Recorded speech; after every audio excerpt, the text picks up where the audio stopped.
for staying with us. Customs continue to break new ground on revenue generation in all the commands in the country. Also on Customs report, the controller in charge of Airport Command speaks on the increase in revenue in 2025, plus more report. I am Igiseme Edie. Stay tuned. Customs formation in the country has started holding talks with stakeholders on how to improve on the nation's economy. The Nigerian Customs Service (NCS) has handed over 21 stolen vehicles to Canadian authorities in a significant move to combat international car theft. The Comptroller General of Customs, Adewale Adeniyi, who disclosed this during the handover in Lagos, decried the alarming trend of West Africa emerging as a hub in the global stolen vehicle trade. He said this illicit network spans continents stretching from Europe and North America to South America and Australia. Adeniyi stated that the Interpol reports confirm Nigeria's prominence in this illicit trade, compounded by data from the National Bureau of Statistics (NBS), which revealed that only 54% of stolen vehicles were recovered between 2013 and 2015.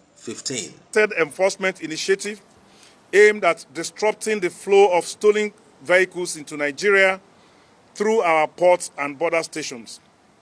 It was launched as a collaborative effort between Nigeria Customs Service, the Economic Financial Crimes Commission (EFCC), and the Canadian authorities. The operations focused on intelligence sharing, coordinated surveillance, and strategic interdiction. The operation's primary objectives included identifying and intercepting stolen vehicles, dismantling trafficking networks, and strengthening international cooperation in combating transnational vehicle theft. This multi-agency approach was designed to leverage the unique capabilities and jurisdictional advantages of each of the participating organizations. Through enhanced intelligence gathering and strategic deployment of resources, our officers at various commands have successfully intensified surveillance operations while ensuring minimal disruption to legitimate trade flows. A recent intelligence... The customs boss, who emphasized the economic implications, warned that the activities undermined President Bola Ahmed Tinubu's economic reform agenda and damaged Nigeria's international reputation as a hub for commerce. He said the service is forced to divert substantial resources towards enhancing border management and rigorous verification processes. Adeniyi explained that this strains Nigeria's capacity and threatens efforts to attract foreign investment and establish the country as a reliable trade partner. Over the past several months, we have intensified our operations, particularly against vehicle trafficking syndicates operating within our borders. According to Interpol's reports, West Africa has emerged as a notable destination hub in the global stolen vehicle trade network, which extends from Europe and North America to as far as South America and Australia. This challenge is particularly acute in Nigeria. NBS statistics shows that between 2013 and 2015, only 54% of stolen vehicles were recovered, which highlights the scale and sophistication of this criminal enterprise. The growing incidence of stolen vehicles finding their ways into our region has become a matter of serious concern, as it not only undermines our legitimate automotive market, but also strains our security infrastructure. Adeniyi also said that at the Tin Can Island port, additional vehicles, including 3 Toyota Highlander 2021 models, were recovered through intelligence-led operations. He attributed the success to enhanced risk management systems and robust international partnerships. Since the appointment of the Contractor of Customs, Mr. President, all commands have been meeting their various targets and surpassing their targets in all the commands in the country. We now bring you some of the events that took place in 2024. Support efficient and intelligent business decisions and to facilitate the ease of doing business. I am pleased to inform you that Bodogu is one of the main deliverables of the Nigerian Customs Service Modernization Project. Since the commencement of pilot activities, we have made significant strides in preparing for this rollout. Different users of the systems have been trained to be familiar with a more simplified interface and the new tools at their disposal. This terminal has received upgraded network infrastructure to meet modern demands, as we will see more complexities in declarations and address the peculiarities in our trade system. I can confidently say that the era of network downtime would be behind us. Furthermore, we have successfully tested and we are now ready to deploy integration APIs with our key partners in the trade supply chains, including our banks, shipping lines, bonded warehouses, and partner government agencies. Our stakeholder interactions to sensitize traders and agents on Bodogu have yielded overwhelmingly positive feedback. We will continue to engage and listen to their concerns, and I assure you that Bodogu is here to stay, and we will address those concerns effectively. Today, therefore, marks a significant milestone as we commence user creation on Bodogu, which will give users access to their work environment within a unified platform. At a press conference of this nature, which was held sometimes at the Tinkan Island port in Lagos some couple of weeks ago, I had disclosed that there were attempts by criminal elements who are seeking to exploit our trade facilitation-friendly posture to compromise our processes and our procedures. With our robust risk management system, we have always remained a step ahead of their moves. When these attempts revolve around revenue generation, our automated audit systems at different levels enable us to trace, to track, and to recover the revenue. However, when such efforts are geared towards creating actions that will produce irreversible consequences on national security, our alert level is elevated to match the nature of the threats posed. And so it was this case with this container of reference, a 40-footer container number MAEU 165396, which originated from Turkey. And based on a number of risk factors associated with this importation, it became a subject of interest for the Nigeria Customs Service. We had followed its sale across continents as we benefited immensely from credible information produced through our collaboration with intelligence communities, both at the local, national, and international levels. So working within our local structures in Nigeria, we followed diligently as the importer of this container attempted to circumvent our procedure through the outlet of a private bonded terminal. Legal arms and ammunition underscores our frontline role in the maintenance of national security. A handover ceremony that we are about to witness exemplifies our active collaboration with stakeholders in ridding our society of illicit weapons and strengthening public safety.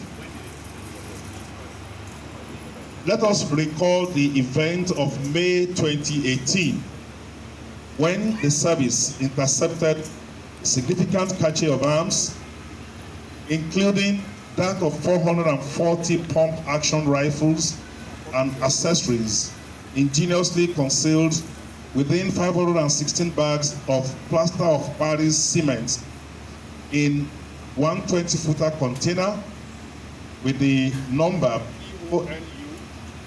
BONU 210024/1. And if you can just look across, you will see the container just behind here. This particular gray container. The seizure of this container coincided with heightened security challenges from armed bandits in Northwest and illegal arms proliferations in the Southeast, revealing the linkage between some transnational smuggling networks and our domestic security challenges. Through sustained intelligence operations later in that year, we also intercepted 2 additional containers, CMAU 189817/8 and GESU 255208/1 at Tinkan Highland Port. And these containers also concealing arms and ammunition, amongst others. Therefore, today we will be handing over a total of 1,599 assorted arms and 2,298 live cartridges recovered from these operations. And I'm going to talk to you first about this particular container that is here. Following this particular seizure, we deployed forensic capacities to conduct detailed electronic analysis of customs documentation and shipping records. Through established diplomatic channels, we partnered with the Ministry of Foreign Affairs to engage the authorities in Turkey, leading to definitive identification of the purchasing company. The investigation trail, which was supported by financial records obtained through court orders in Nigeria, enabled us to establish the identities of those behind these illegal arms shipments. And through our strategic interagency cooperations, particularly with the assistance of the Office of the Attorney General of the Federation, we successfully prosecuted the case, and the suit number was FHC/L/339C/208 before the Federal High Court in Lagos. The defendants in the case were Great James Oil and Gas Limited, Ifeoluwa Moses Christ, and Emeka Ume Festus, also known as Amankwa. All of them were convicted on 8-count charges. You are watching the program Customs Report. Customs Area Controller in charge of Muritala Mohammed Cargo has said that the command will fight against smuggling of consignment into the country through the airport. He also speaks more on the number of issues which also regard to the increase in revenue by his command. He warns smugglers against smuggling consignment into the airport without proper approval. I'm delighted to announce that the command achieved a significant milestones in revenue generation to the tune of 180 billion, 750 million, 786 naira, 86,844 naira, 36 kobo in 2024, as against 90 billion, 426 million, 185,447 naira, 1 kobo. That was generated in 2023, which shows an increase. Which shows an increase of 90 billion. 324,601,397 naira 35 kobo, representing 99.89% increase. The non-oil export revenue has increased at Lillipon Command as approved by the management of Nigerian Customs Service. The controller says that the increase in the revenue has to do with the rules and regulations as approved by the federal government in the country. 2024. The year 2024 has marked a significant milestone in the growth of Nigeria's non-oil export sector, with total value of exported goods reaching 2,141,546,199 US dollars. This represents a commendable increase compared to the previous years, highlighting the resilience and potential of Nigeria's export capabilities, particularly in agricultural products, manufactured goods, and solid minerals. The breakdown of the export goods is as follows for the year 2024 in this command. We have agricultural products, 1,134,337,499 US dollar. That is the value of the agricultural product exported within that period. We have manufactured goods of 340,996,434 US dollars. Then we have solid minerals, which is 335,687,305 US dollar. Then other goods to the tune of 330,524,912 US dollar. The agricultural sector has emerged as a dominant force within the non-oil export landscape, accounting for over 53% of the total export value. This success is a testament to the commitment of the stakeholders in enhancing the quality and marketability of Nigerian agricultural products. In addition to the impressive export values, the Lillipon Export Command processed a total number of 30,979 containers throughout the year, facilitating smooth logistics and ensuring timely delivery of goods to international markets. The 2.5% surcharge generated from the export of previously imported goods, as provided for in the 2021 fiscal policy, amounted to 275,833,297 naira. The management of Nigerian Customs Service has urged customs formations in the country to organize stakeholders meeting and brief them of the working of Nigerian Customs Service. We now bring you some of the program as approved by the management of Nigerian Customs Service in the country.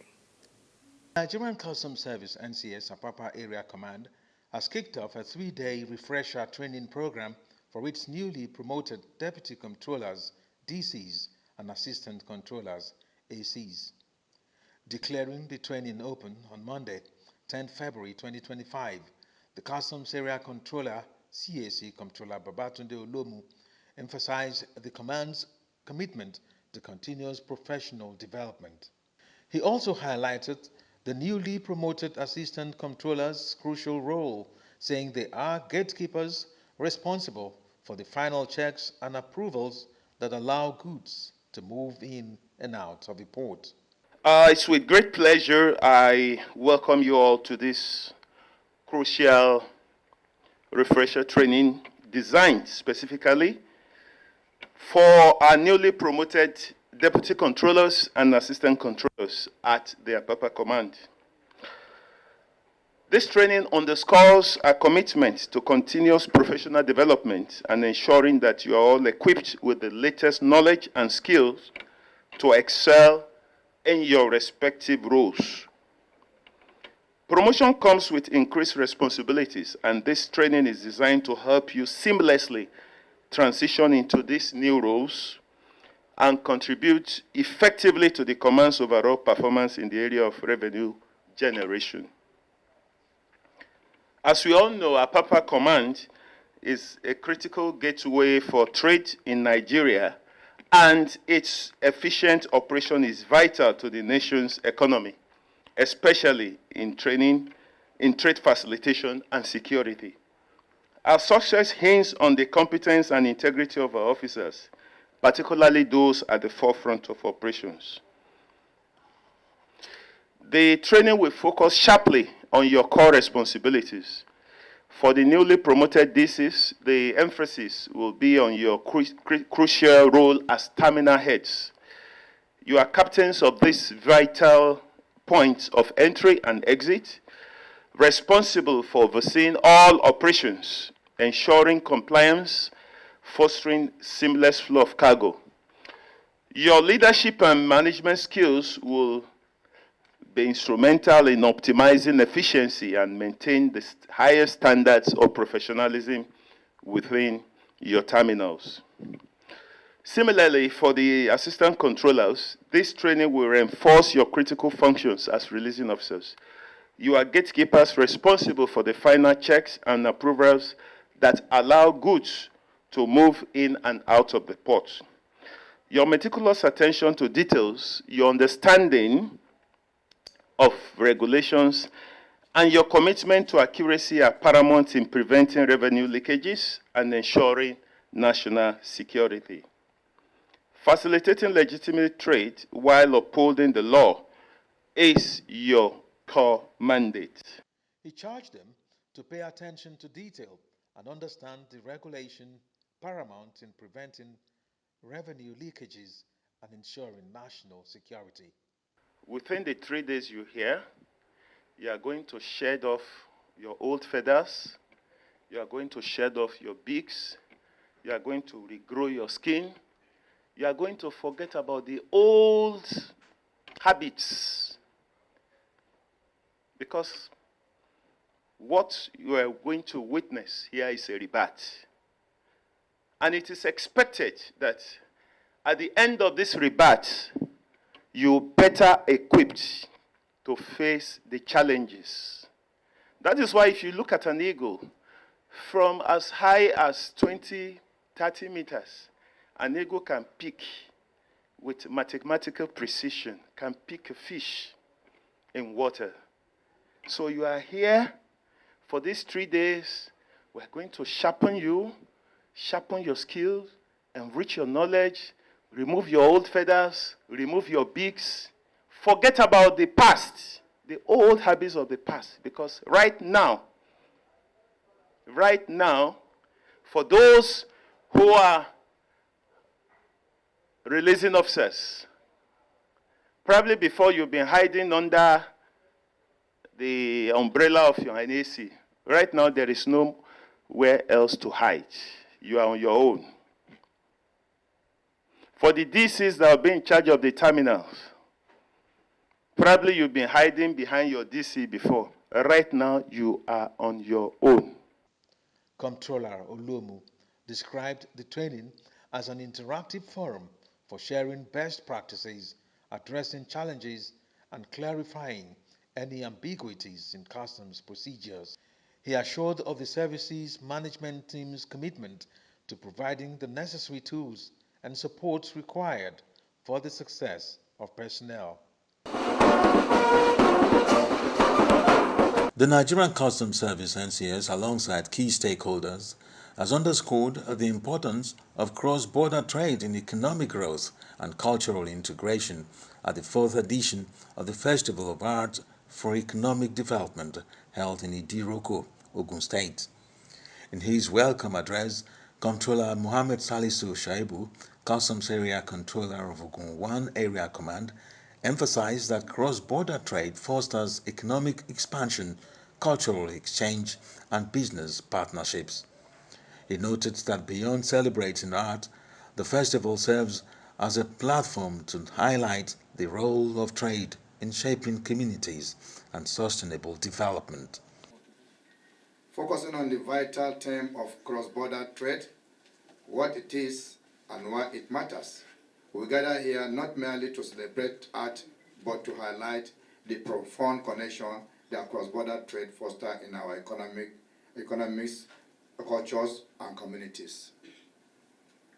In an increasingly intercontinental world, cross-border trade serves as a bridge that enhances economic growth, promotes cultural exchange, and fosters partnership among nations. It enables business to reach border markets, encourages innovation, and enhances the availability of goods and services for consumers everywhere. The impact of trade extends beyond mere transactions. It cultivates relationships and promotes mutual understanding among diverse cultures.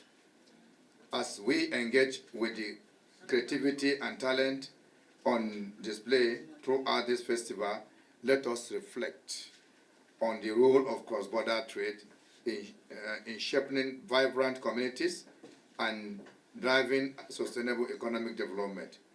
May this festival inspire new ideas and collaboration that will contribute to a brighter future for all. Delivering the keynote address, Dr. Boni Abisogun Botoku, executive producer of the festival and secretary general of the Inter-Border Forum, stressed the necessity of using art as a medium to educate border communities and security personnel on trade policies and cooperation. According to him, art plays a critical role in sensitizing people about economic integration, regional cooperation, and the role of customs in facilitating trade, generating revenue, and ensuring security. Dr. Botuku also pointed out the challenges of transborder communication and movement, particularly for communities divided by artificial boundaries. This festival is not just a celebration of art, but a powerful reminder of the diverse cultural and economic landscapes we navigate together. The aesthetic expressions we will witness reflect the rich tapestry of our trade relationships, and they showcase the creativity and resilience of our local artists, of our local artisans and entrepreneurs. Cross-border trade matters because it allows us to share our resources, ideas, and innovations. It strengthens our economies by creating jobs, enhancing market access, promoting sustainable development. Moreover, in our interconnected world, efficient and effective border practices are essential.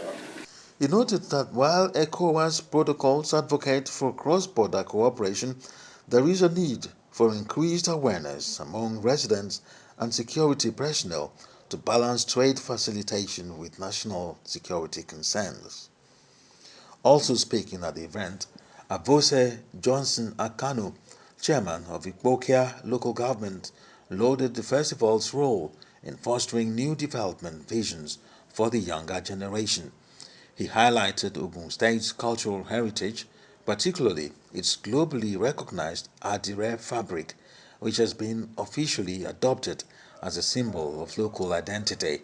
Akano further stressed the importance of promoting indigenous cultural practices and ensuring that local talents and traditions gain national and international recognition. This occasion, the Festival of Art for Economic Development is hereby declared open by the power vested on me as the controller.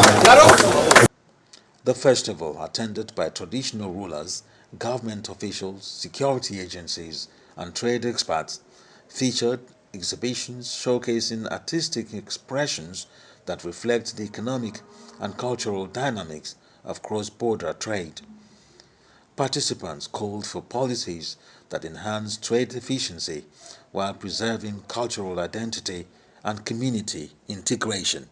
Just before I round up this week edition of the program Custom Report, we brought you a report where the Nigerian Customs Service has continued to increase revenue in virtually all the formations in the country. For me, Igeseme Etie, thanks for watching.